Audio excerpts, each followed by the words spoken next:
शिकारपुर के कच्चे में धाड़ेलन खिलाफ मरहलेवार ऑपरेशन जो तैयारियों मुकम्मल कयूं वयूं आहिनि।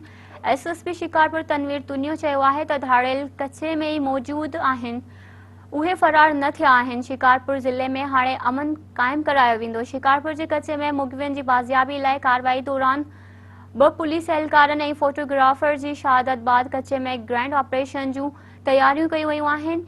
गढ़ी तेगो बेस कैंप ते पुलिस की नफ़री में इजाफ़ो कयो वियो आहे। एसएसपी तुनियो चार्ज संभालण बाद पहिरियों भेरो गढ़ी तेगो बेस कैंप ते पहुची ऑपरेशन जी इंतजामन जो जायज़ो वरतो ऐं मौजूद पुलिस ऑफिसरनि सां सलाह मशवरा कया।